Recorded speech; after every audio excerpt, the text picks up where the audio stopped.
Was John Cena's heel turn a flop, or was it worthy of a pop?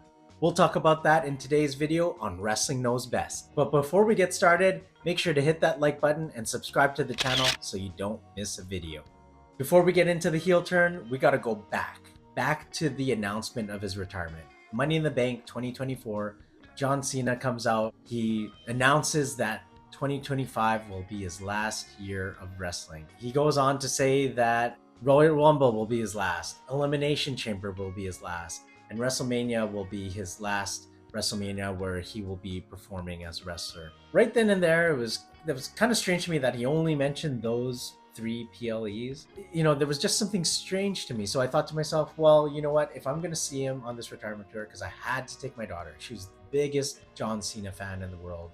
So we had to go see him live. We knew that Elimination Chamber was going to be in Toronto, Ontario, Canada, and WrestleMania was going to be in Las Vegas. So we ended up deciding that we were going to go to Toronto for Elimination Chamber because we've got family in Toronto and family is number one. So we went to Elimination Chamber and was so glad to catch John Cena on his retirement tour. We actually went to the SmackDown before Elimination Chamber as well. And it was a really cool experience to go to that go home SmackDown before Elimination Chamber. It was cool because 4 Elimination Chamber contestants came out. I think it was Drew McIntyre, Damian Priest, Seth Rollins, and CM Punk. They all came out. They were all on the mic going back and forth. And then we heard John Cena's music hit. And the crowd went absolutely wild. This was probably the biggest pop that I've ever heard live. And it was so cool because it was great to cheer on John Cena on his retirement tour. But who came out from behind the curtains? It ended up being Logan Paul, and then the boos came out.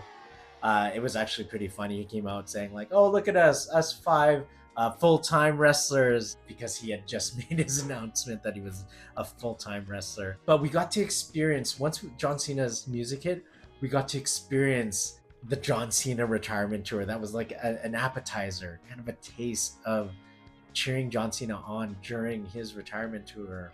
And the energy was electric, I tell you that. So the next night at Elimination Chamber, when we actually got to see John Cena, my gosh, the roof just blew off the lid. Once John Cena made his entrance, it was a really cool experience to be there live. And to see the show, the Elimination Chamber match was a really good match. Actually, both the whole card was actually really good. You know, we got to see Kevin Owens and Sami Zayn. We got to see a homecoming of Trish Stratus team up with Tiffany Stratton. The women's Elimination Chamber match was absolutely awesome. And the men's did not disappoint for sure. It was cool to cheer on John Cena during his retirement tour. I think everybody in that building and probably everyone around the world was really excited to cheer on John Cena. I know I was, and I wasn't even really the biggest John Cena fan.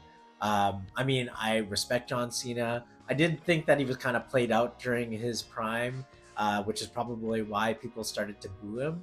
But I was really excited to be there on his retirement tour and really excited to cheer him on. And then he won the Elimination Chamber match, which we all, you know, got to cheer. Cody Rhodes came out, so we got to do the Cody Rhodes sing-along, and it was cool to see those faces in the ring, knowing that they would face each other at WrestleMania.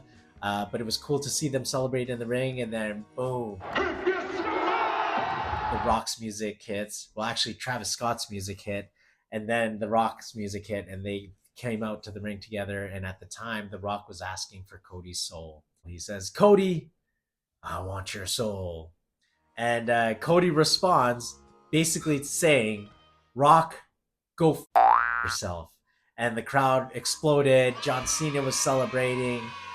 They hug and embrace, but then Cena looks at The Rock, and The Rock gives him one of these. And John Cena's smile turned into a serious face. And then he kicked Cody Rhodes in the balls, and then they laid the smackdown on Cody Rhodes. And that was the start of the John Cena heel turn. And it was a cool experience. I got a bunch of texts like, "Oh, you got to see history." And that's exactly what it was. It was as exciting and as shocking as when Hulk Hogan turned heel back in the 90s and joined the NWO. Like, it was that big of a heel turn. I remember it created so much buzz and there was so much excitement around it. The one downfall, though, was that when that happened, when John Cena kicked Cody Rhodes in the balls, I looked over at my daughter and she was in complete shock. She's 10 years old. And I, as exciting as it was as a wrestling fan, as a father, it was what an experience of how am I going to pick up the pieces of my daughter falling apart after seeing her childhood hero just turn heel. I could see right then and there, I could see why they couldn't turn John Cena heel in the past. I mean, could they have? Sure, they could have, but it would have broke the hearts of so many people. And I think they made the right decision to keep him face for a very long time. Even now, I mean, they did it for excitement. They did it for the buzz, and it definitely created buzz. So that is definitely pop worthy. The weeks after that were definitely pop worthy. I think that the crowds were really on board. We got to see a side of John Cena that we didn't normally see. I think that Brussels crowd a week after Elimination Chamber, when he did his first promo after turning heel, I think that was the right crowd, and it was the right moment, the right time, and the right electricity in the air that really hyped up the heel turn. And John Cena was scathing in that promo. And if John Cena would have stayed that scathing throughout his entire heel run, I think that the heel run would have been much better. But I think in a way it was a flop because, in his promo, he said, "You get nothing."